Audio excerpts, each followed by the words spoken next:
Hola chicos, hoy les traigo una historia aterradora de Reddit, pero antes de empezar los invito a suscribirse al canal para no perderse ningún video nuevo. Muchas gracias. Ahora sí, pónganse cómodos y disfruten del video.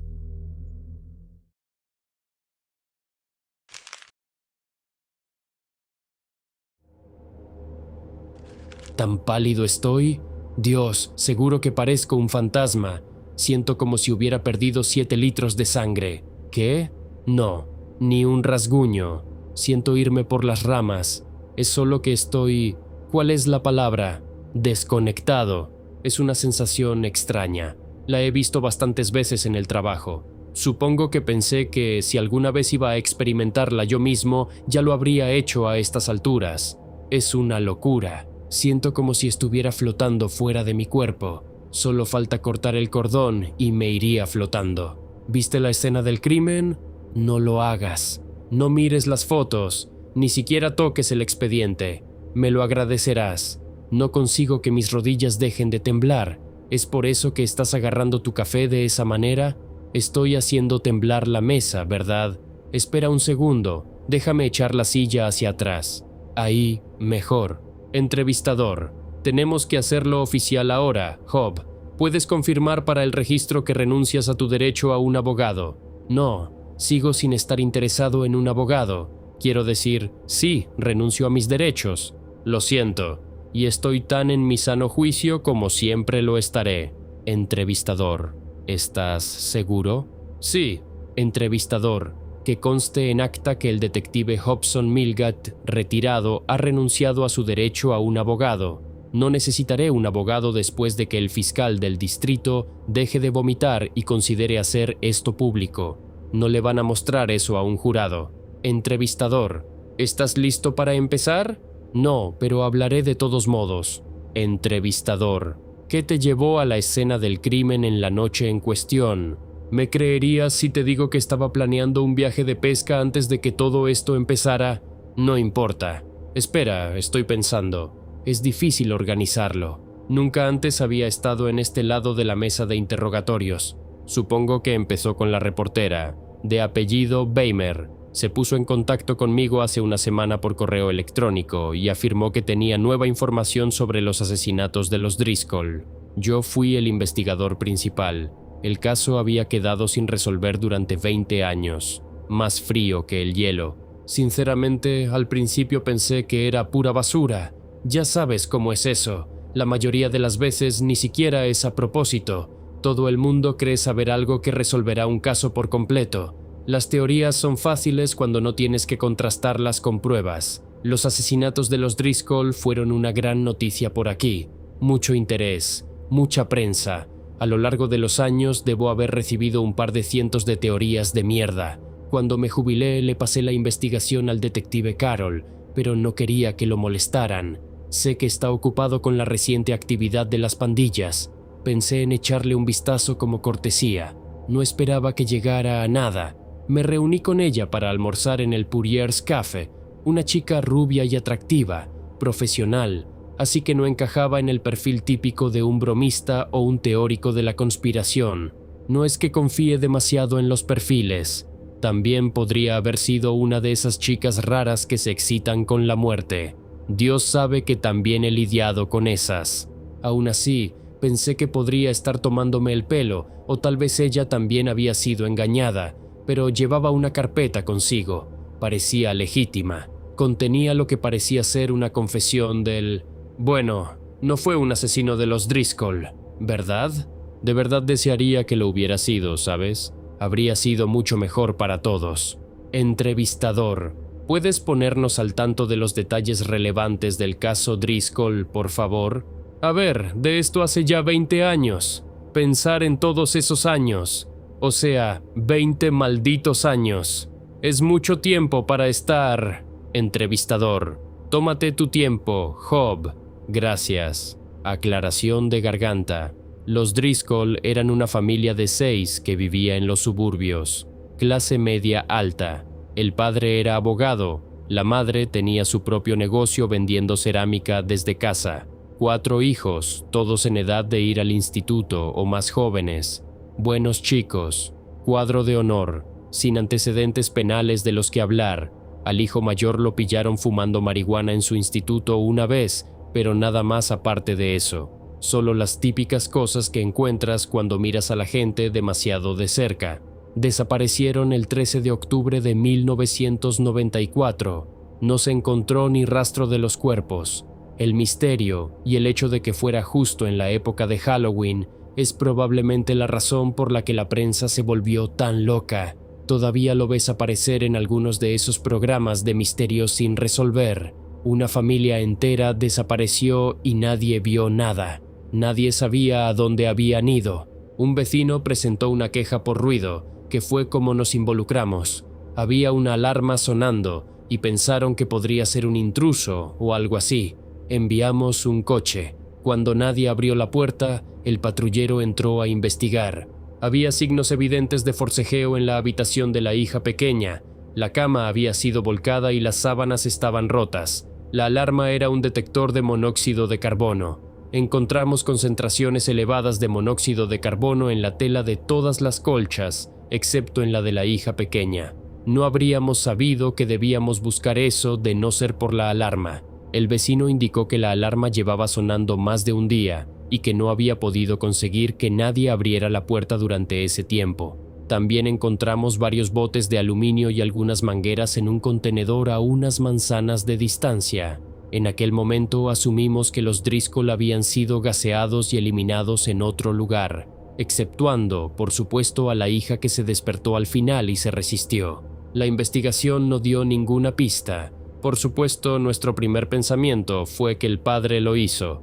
Lo comprobamos, pero no tenía motivos. No había pistas que seguir. Lo mismo con la madre.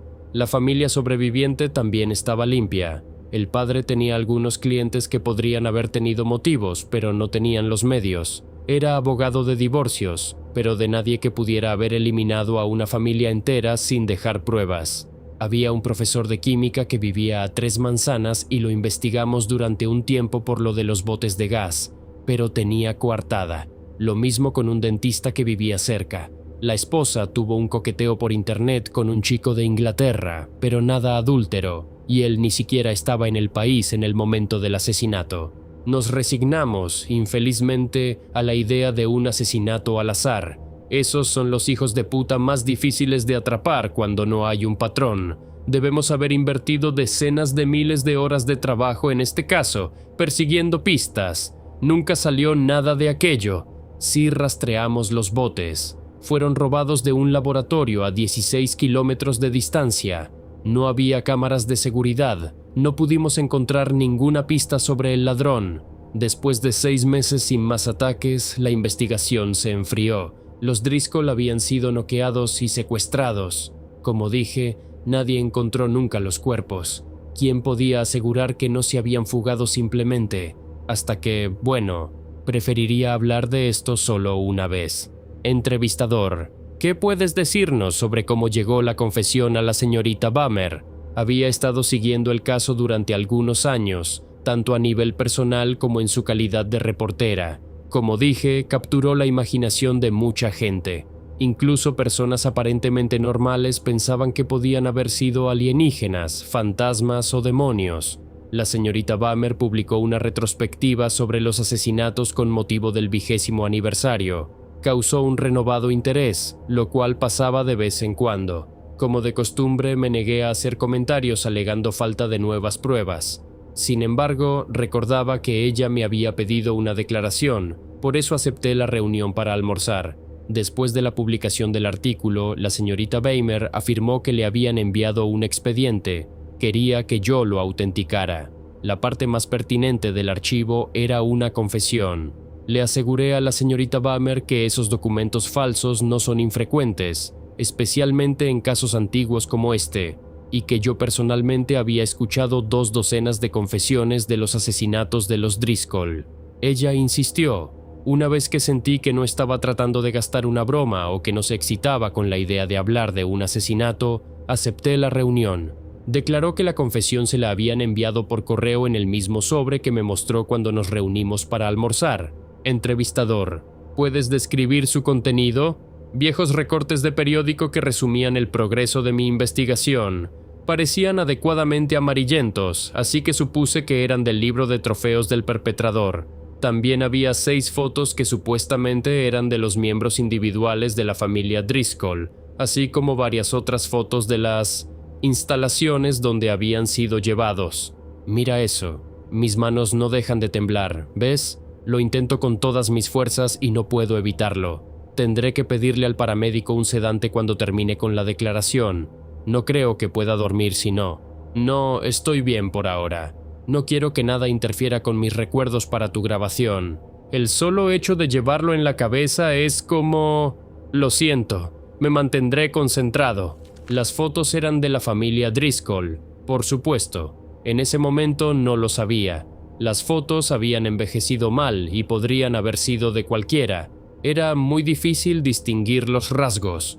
Sin embargo, dada la naturaleza elaborada del expediente, pensé que merecía un vistazo más a fondo. En cuanto a la carta de confesión, bueno, era breve. Daba una dirección.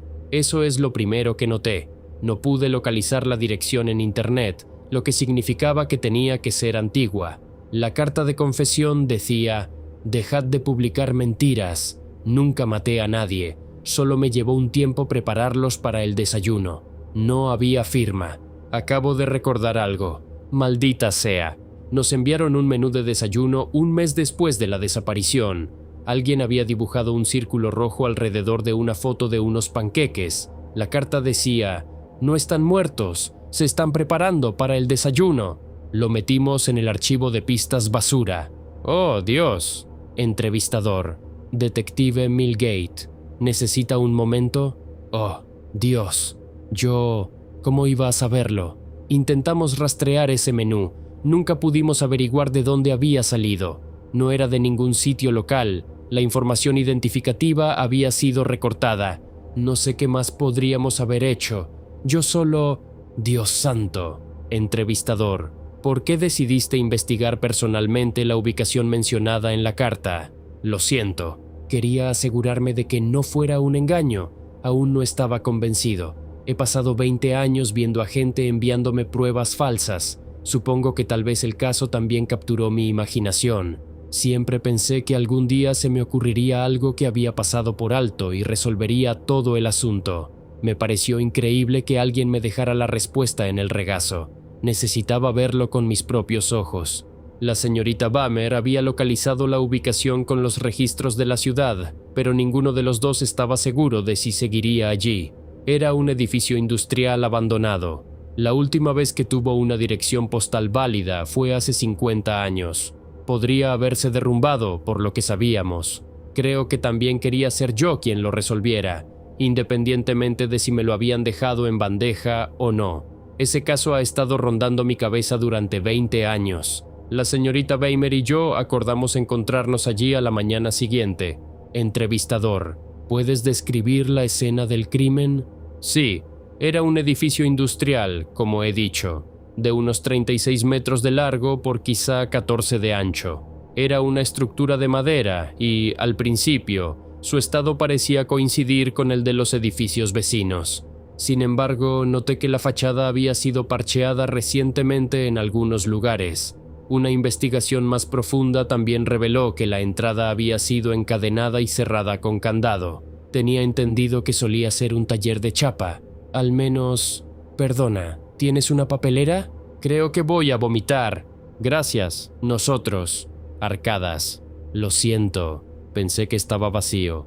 No, quiero acabar con esto. Luego querré ese sedante. Pude oler algo desde dentro del edificio.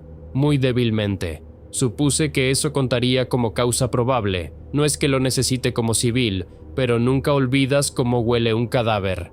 Estaban tan mal que tenían ese mismo olor. No había olvidado cómo forzar una cerradura, así que entré. ¿Sabes? De verdad desearía que hubieran sido cadáveres. De verdad desearía que hubiera sido un asesino en serie. De verdad. Por favor, di que me crees. Entrevistador. Te creo. ¿Puedes describir el interior del edificio? Estoy intentando concentrarme para pasar por esto. De verdad, Lo siento, es solo que me gustaría irme a dormir después de esto durante mucho, mucho tiempo. ¿Está aquí el paramédico? ¿Está listo el sedante? Menos mal. El almacén no estaba tan abandonado como nos habían hecho creer. El interior tenía un pasillo con 6 habitaciones. La construcción era antigua, pero visiblemente más nueva que el resto del edificio. Las paredes entre cada habitación habían sido insonorizadas. No había ventanas al exterior ni puertas entre las propias habitaciones. El único acceso era a través del pasillo. Intenté hacer que la señorita Weimer se fuera en ese momento. Verás, el olor era más fuerte dentro. Podías sentirlo. El olor, como arenilla que se te queda atascada en la nariz, como granos de arena por toda tu piel. Las habitaciones contenían prensas hidráulicas, prensas hechas a medida de 1,2 por 2,4 metros. Al principio no sabía qué eran, porque estaban suspendidas sobre lo que parecían camas de hospital. También había bolsas de suero intravenoso en cada habitación, así como otro equipo médico. Así es como los mantuvo vivos durante tanto tiempo, por supuesto. Creo que estoy viendo puntos negros. Entrevistador: ¿necesitas tomarte un descanso? La idea de tener que empezar esto de nuevo es peor que la idea de terminarlo. Entrevistador: entonces, por favor, describe cuál fue tu siguiente curso de acción. El edificio era, obviamente, una escena del crimen activa. En ese momento no me cabía ninguna duda. Estaba en la guarida de lo que creía que era un asesino en serie. Intenté decirle a la señorita Bammer que se fuera varias veces. Se negó alegando que no estaría bien dejarme solo.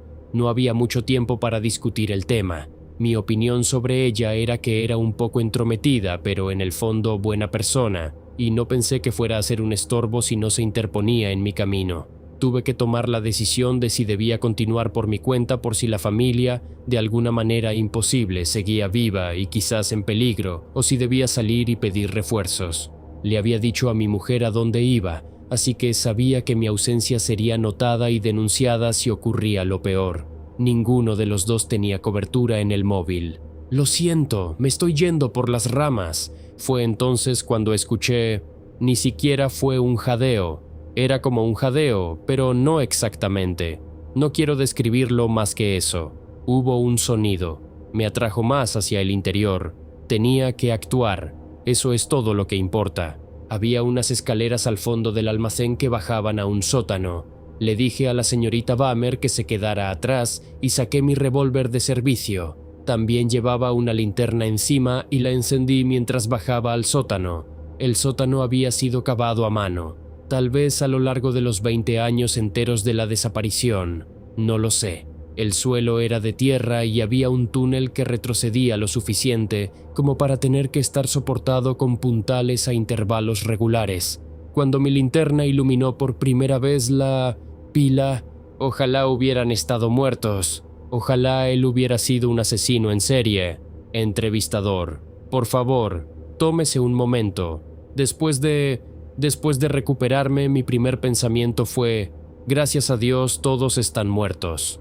Arcadas: tengo 64 años, por el amor de Dios. Ya no soy un joven que pueda olvidar las cosas. Cuando eres joven tienes esa sensación de que eres invencible y de que nunca vas a morir. Ya no tengo eso para protegerme. Mírame, lloriqueando, cuando a ellos les hicieron eso. Es culpa mía. Debería haberlos encontrado, haberlos salvado, de alguna manera. Entrevistador: lo siento, Hobb, tengo que preguntártelo. ¿Puedes describir la escena? Sí. Arcadas: puedo. Al principio no sabía qué estaba mirando. Joder, sigo sin saberlo. Era una pila, quizás de unos 60 centímetros de grosor. Por el hedor y el color era obvio que estaba hecha de carne. Pensé que a lo mejor los había despedazado y apilado en trozos. Eso habría sido bastante malo. Lo primero que me alertó de la verdad fue el globo ocular. En la parte superior de la pila había un globo ocular perfectamente redondo en medio de una cuenca que había sido distorsionada hasta alcanzar el tamaño de un platillo. Fue entonces cuando me di cuenta de que lo que estaba mirando era 20 malditos años de tortura, básicamente. Había tenido a toda la familia Driscoll bajo esas prensas durante 20 años, manteniéndolos vivos con un goteo intravenoso, aumentando la presión sobre ellos tan lentamente que sus cuerpos tuvieron tiempo de adaptarse hasta que quedaron aplastados como panqueques. Los aplastó unos 6 milímetros cada año durante 20 años. Luego los había sacado cuando ya estaban demasiado rotos y miserables como para moverse, sin ninguna posibilidad de recuperación, y los había apilado unos encima de otros. No tengo ni idea de para qué. No quiero saberlo. Y yo seguía pensando, gracias a Dios, están todos muertos, cuando el de arriba empezó a jadear de nuevo.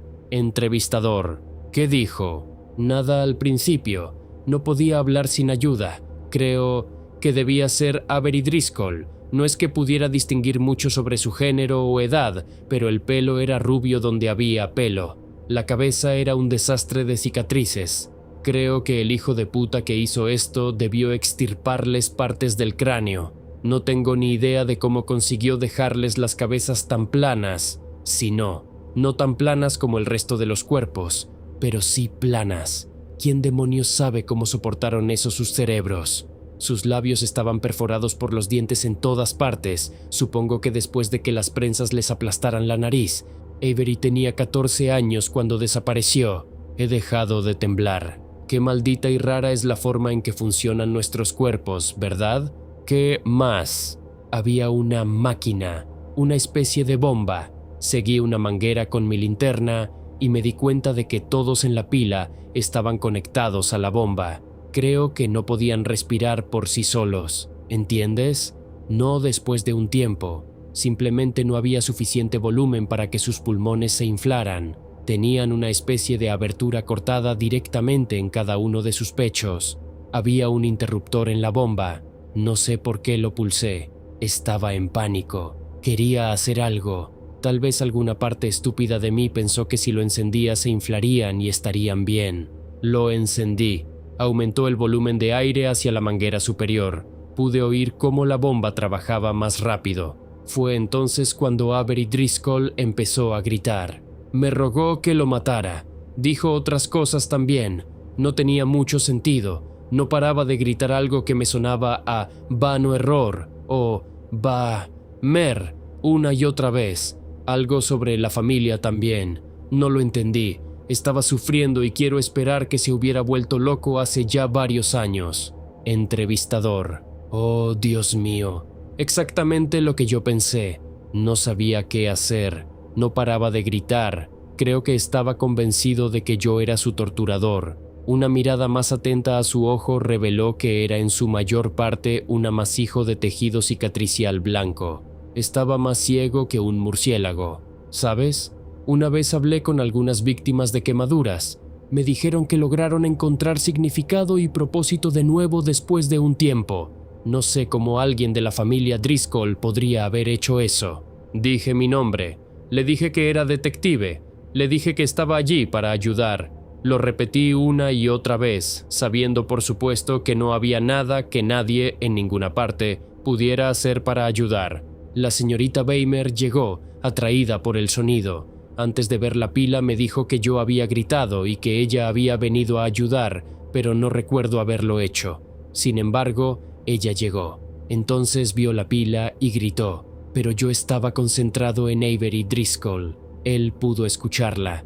Se volvió lúcido por unos momentos. Fue un esfuerzo entender lo que dijo, pero nunca podré olvidarlo. Por favor, mátame. Duele. No quiero ser un monstruo. Por favor, mátame y dile a mi familia que morí hace mucho tiempo. No sé si todavía me están buscando. No dejes que sepan lo que me pasó. Por favor, mátame. Todavía podía llorar y lo hizo, aunque sus conductos lagrimales estaban demasiado deformados para que se notara mucho. Debería haber obligado a la señorita Weimer a irse. Esa es la única acción en todo este asunto de la que me arrepiento más que de no haber resuelto el caso hace 20 años. No solo por su propio bien, sino por lo que hizo a continuación. No creo que pudiera haberlos herido más profundamente, ni aunque lo hubiera intentado. Les arrebató el último consuelo que tenía cualquiera de los que estaban en esa pila. Verás, no habían podido hablar entre ellos en 20 años. Ella dijo, Esos son todos, ¿verdad? Es toda la familia Driscoll. Están todos vivos ahí dentro. Toda la familia. Durante 20 años, cada miembro de la familia Driscoll había ignorado que sus compañeros de cautiverio eran los otros miembros de su familia. Todos habían mantenido la esperanza de que su familia estuviera bien. Todos ellos soñando que alguien ahí fuera los amaba y estaba libre de sufrimiento. ¿Sabes cómo suenan los gritos de 6 personas torturadas durante 2 décadas, aplastadas hasta alcanzar un grosor de 10 centímetros cuando están todas apiladas unas encima de otras? Suena como si las puertas del infierno se abrieran de par en par. Entrevistador. Creo que es suficiente, detective Milgate. Todavía no. Fue mi error. Debería haberme esforzado más. Rastrear aquella pista. Tal vez a eso se refería, gritando eso de vano error. Fue mi error, así que era mi responsabilidad. Les disparé. La piedad es difícil, pero se lo debía. Yo soy el que no pudo salvarlos. Solo hizo falta una bala para atravesarlos a todos. Sin embargo, vacié mi revólver para asegurarme de que no agonizaran, para darles esa paz final. Era la única bondad que me quedaba por darles. Nos fuimos y pedimos refuerzos después de eso. Ni la señorita Weimer ni yo quisimos quedarnos con los cuerpos. Elegí no seguir a los investigadores de la escena del crimen de vuelta al sótano. Pregunté si podía hacer mi declaración e irme y, después de que uno de ellos viera lo que yo había visto, aceptaron. ¿Puedo tomarme el sedante ya? Entrevistador. Sí, por supuesto. Gracias. Por favor, haz pasar al paramédico. Me arremangaré. Mi mujer tiene diabetes, así que conozco bien la rutina. Ah, y por favor asegúrate de tener la misma cortesía disponible para la señorita Weimer. Parece que lo pasó peor que yo después. La pobre mujer ni siquiera podía vomitar ni llorar. Entrevistador. Por supuesto. ¿Sabe dónde está ahora? Le dijo al jefe en la escena del crimen que se iba a casa, pero no hemos podido localizarla. ¿Probaron en el periódico? Entrevistador. ¿Qué periódico? El Daily World. Entrevistador. ¿Estás seguro? No hay nadie con el apellido Bammer trabajando en el Daily World. Y esa fue la historia de hoy, chicos. ¿Qué les pareció? ¿Les gustó o no? Déjenmelo saber en los comentarios. Muchas gracias por ver el video. Si les gustó, no olviden dejar su like y suscribirse al canal. Nos vemos en el próximo video.